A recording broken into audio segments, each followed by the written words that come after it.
Board হল ইয়াত উন্নয়নের পরিকল্পনা সম্পর্কে হব সব দীর্ঘদিন ধরে তামুলপুরত এটা মিউনিসিপালিটি বোর্ড লাগে বলে রাইজর ডিমান্ড আছিলে, কিন্তু যোৱা সময়ত এইটো হৈ উঠা নাছিলে। আমাৰ চৰকাৰ অহাৰ পিছত আমি যোৱা 26 জানুৱাৰীতে তামুলপুৰটো মিউনিসিপালিটি বুলি আমি ঘোষণা কৰিছোঁ আৰু ইয়াৰ পিছত এতিয়া কাম কাজ আৰম্ভ হৈছে। আৰু আজি আমাৰ বিটিচিৰ ইএম ৰণেন নাৰ্জাৰী, আমাৰ MCLA পবিত্ৰ বড়ো, আমাৰ MCLA হেমন্ত ৰাভা সবৰ উপস্থিতিত আমি আমাৰ কাৰ্যালয়খন উদ্বোধন কৰিলোঁ। আৰু আজিৰ পৰাই নিয়মিতভাৱে তামুলপুৰখন টাউন হিচাপে উন্নয়ন কৰাৰ কাৰণে কাম কাজ ইয়াৰ পৰা আৰম্ভ হ'ব। তো আমি বিচাৰিছোঁ তামুলপুৰখনৰ যিটো সৌন্দৰ্য সেইটো এই টাউনখনৰ ওপৰত নিৰ্ভৰ কৰিছে, আৰু সেই টাউনখন সকলো দিশৰ পৰাই সকলোৰে কাৰণে খুব এটা প্ৰয়োজন, এটা চেণ্টাৰ। ইয়াত কুমাৰীকাটাৰ পৰা নাগৰিজুলিৰ পৰা বিভিন্ন অঞ্চলৰ পৰা ৰাইজ ইয়াতে আহে। তো সেইকাৰণে তামুলপুৰখন যদি আমি টাউনশ্বিপ হিচাপে গঢ় দিব পাৰোঁ, ইয়াত বহুত মানুহৰ বেপাৰ বাণিজ্য, শিক্ষা দীক্ষা সকলো উন্নয়ন হ'ব। আৰু ইয়াৰ কাৰণে এটা মাষ্টাৰ প্লান কৰি ইয়াৰ উন্নয়নৰ কাম কাজবিলাক আৰম্ভ হ'ব। ৰাজ্যত বিজেপি চৰকাৰ আহিলে তামুলপুৰক জিলা হিচাপে ঘোষণা কৰিছিলে, কি ক'ব? ইতিমধ্যে মুখ্যমন্ত্ৰী ডাঙৰীয়াই আগৰ ইলেকশ্যনৰ সময়ত তেখেতে ঘোষণা কৰি থৈ গৈছে, আৰু আমি আশা কৰিছোঁ অহা 15 আগষ্টৰ পিছত সেইটো মানে তামুলপুৰটো জিলা হিচাপে তেখেতৰ যিটো ঘোষণা কৰা এইটো বাস্তৱত ৰূপায়ণ হ'ব। আৰু ইয়াৰ কাৰণে আমি আশা কৰি আছোঁ, আৰু তেখেতে এই কথাটো কোনোদিন পাহৰি নাযায়, যিটো এনাউন্স কৰিছে সেইটো কৰিবই। তো সেইকাৰণে আমিহে প্ৰস্তুতি চলাই আছোঁ কি জিলা হোৱাৰ লগে লগে আমাৰ বহুতখিনি মাটি বাৰী লাগিব, ইয়াত বহুতখিনি আমাৰ সা সুবিধা আমি কৰাৰ কাৰণে স্পেচ দিব লাগিব। এই কথাখিনি আমাৰ EM GM আমি চবেই মিলি MLA চবেই মিলি পেলাই ইয়াত আমি আলোচনা কৰি ল'ম। আৰু ইয়াৰ পিছত আমি অসমৰ মুখ্যমন্ত্ৰী ডাঙৰীয়াক আমি এদিন অনুৰোধ কৰিম যে তেখেতে আমাৰ ইয়াত আহিব, যিহেতু মেডিকেল কলেজো ইয়াতে উদ্বোধন কৰিবলৈ গৈ আছোঁ। এইবিলাক লৈ পেলাই আলোচনা কৰি ইয়াৰ কাম কাজবিলাক আগবাঢ়িব। শেহতীয়াভাৱে অসম বিধানসভাত বড়ো ভাষাত যি মানে যিটো এই শিডিউলত যেতিয়া ভাষাটো অন্তৰ্ভুক্ত হৈছে তেতিয়াৰ পৰা ইয়াৰ অধিকাৰটো পাইছে, এইটো আজিৰ কথা নহয়।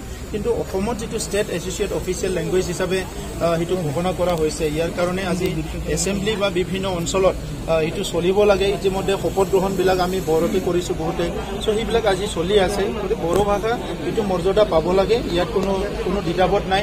আৰু অসম চৰকাৰ, ভাৰত চৰকাৰে ইতিমধ্যে এই মৰ্যাদা বড়ো ভাষাক দিছে, খালি কাৰ্যকাৰী কৰাতহে অলপ লেহেমীয়া হৈ আছিলে, আৰু সেইটো ইনিচিয়েটিভ লোৱাৰ কাৰণে মই চৰকাৰক ধন্যবাদ জনাইছোঁ। শেহতীয়াভাৱে আকৌ ৰাজ্যসভা আৰু বিধানসভাত বড়ো ভাষিক লোকক মানে পক্ষৰ কাৰণে যিটো দাবী এটা উত্থাপন হৈ আছে, কি ক'ব?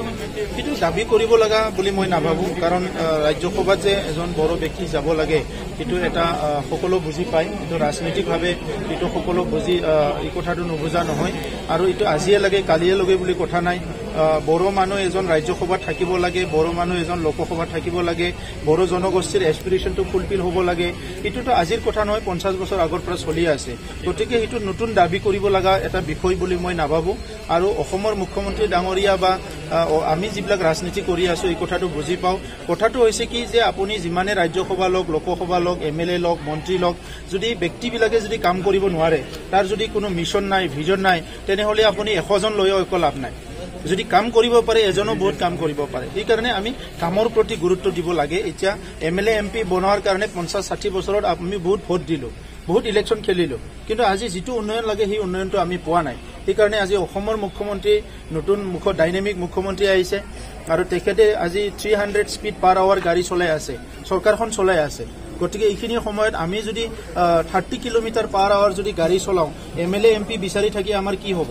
আমাৰ এতিয়া চবে কাম কৰিব লাগে, আৰু আমি কাম কৰাত চবে এটা মনোনিৱেশ কৰিছোঁ, আৰু আশা কৰিছোঁ আমাৰ যিবিলাক সমস্যা মুখ্যমন্ত্ৰী ডাঙৰীয়াই বুজি পায় আৰু তাৎক্ষণিকভাৱে এই সমস্যাবিলাক সমাধান কৰিব। যোৱাকালি আমি NDBক লৈ যি সমস্যাক লৈ আলোচনা কৰিছিলোঁ, কিন্তু NDBক লৈ আলোচনা কৰিবলৈ যাওঁতে আমাৰ বড়োলেণ্ডত আমি নতুন মানে বেটেলিয়ন পাবলৈ গৈ আছোঁ, বহুতখিনি সুবিধা আমি পাবলৈ গৈ আছোঁ। এইবিলাক কথা আলোচনা কৰিছোঁ। যিখিনি ইউনিভাৰ্চিটি, যিখিনি IIT NIT যিবিলাক আমি দাবী কৰিছিলোঁ, সেইবিলাক অতি শীঘ্ৰে আমাৰ ইয়াত স্থাপন হ'বলৈ গৈ আছে। গতিকে বড়োলেণ্ডটো এটা নতুন দিশত এতিয়া আগবাঢ়িছে। আগৰ BPFৰ বড়োলেণ্ড এইটো নাই, মানে দুৰ্নীতি, অপশাসন, বিভিন্ন আজি ভ্ৰষ্টাচাৰ, হিংসা, এই বড়োলেণ্ড নাই। চ' আপোনালোককো মই অনুৰোধ কৰিছোঁ, চবকো অনুৰোধ কৰিছোঁ, এতিয়া শান্তিৰ পিনে আমি গতি কৰিব লাগে। সকলো জাতি জনগোষ্ঠী সমমৰ্যাদা, সম অধিকাৰ লৈ আগবাঢ়ি যাব লাগে, আৰু কোভিডৰ সময়ত সকলো ফিজিকেল ডিষ্টেঞ্চ মেইনটেইন কৰিব লাগে।